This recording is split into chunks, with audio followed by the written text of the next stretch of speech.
All right, let's talk about progress. We usually picture it as this clean, straight line, always going up. But what if it's not that simple? What if every single leap forward we've made as a species has come with a catch, a hidden price tag? Let's get into it. So, let's kick things off with something that might kind of blow your mind.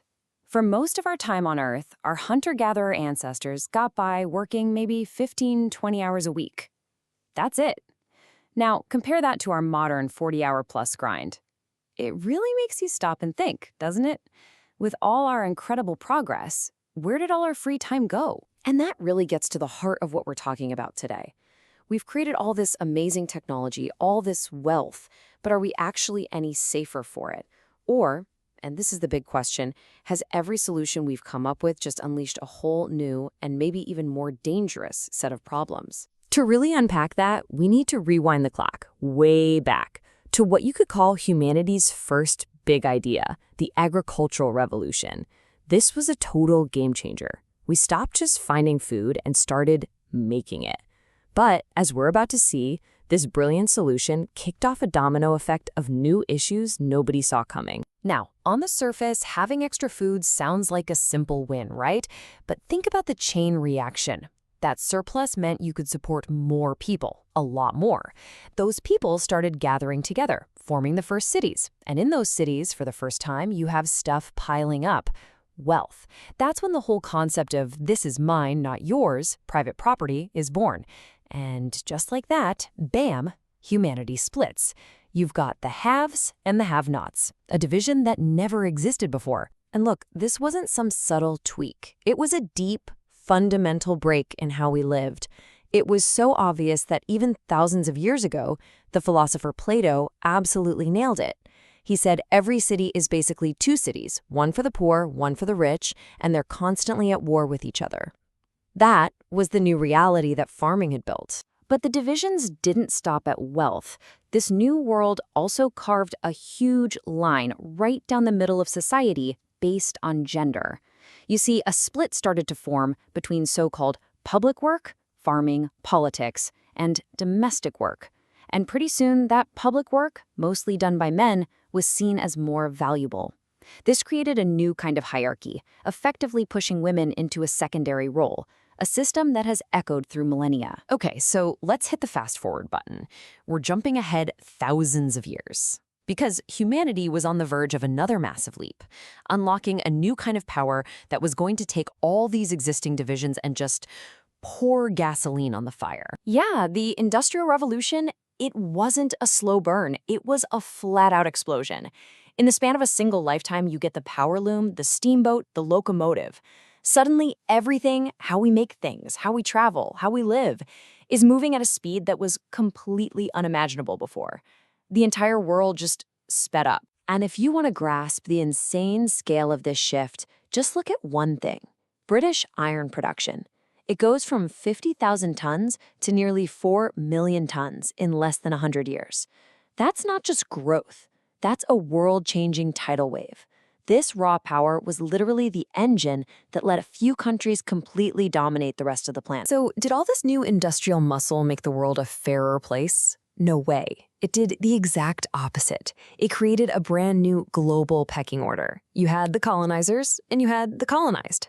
All that new wealth didn't spread out. It flowed straight into the hands of a few powerful nations, supercharging the very same inequalities that started all the way back with that first farmer. And that brings us right up to today, to our world, an era where this whole paradox of progress is cranked up to 11.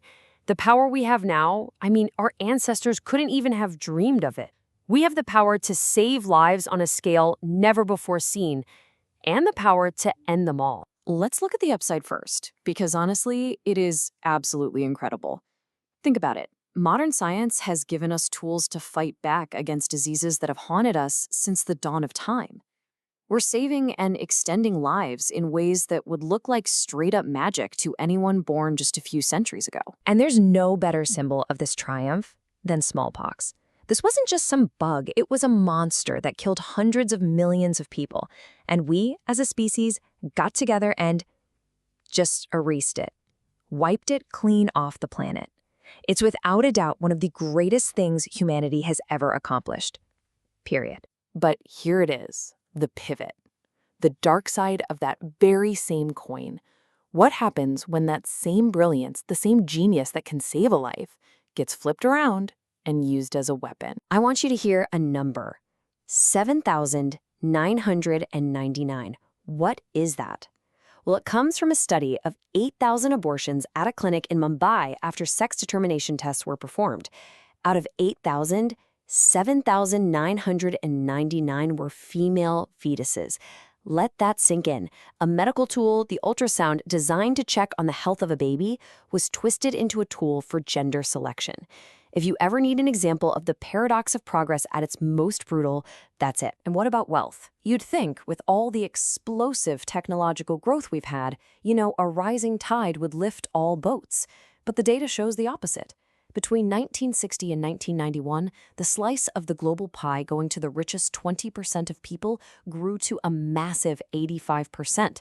And the poorest 20%? Their share actually shrank to just over 1%. For so many, progress just meant watching everyone else get even further ahead. So, where does that leave us? Well, it feels like we're standing at a massive fork in the road, doesn't it? We've built all this incredible power, this amazing technology. But what good is it if we're just creating bigger problems we can't control? The real question is, now what? The physicist Werner Heisenberg, one of the pioneers of quantum mechanics, he put it perfectly. He said that for the first time ever, we humans are basically alone on this planet. There are no other real rivals or foes. And what that means is we have become our own worst enemy. The biggest threats we face today are the ones we've created ourselves. But another brilliant mind, Albert Einstein, he kind of gave us the instruction manual for this whole dilemma. He warned us. He said, our main focus can't just be on the science, on the clever diagrams and equations. Our primary concern, above all else, has to be for humanity itself, for our fate.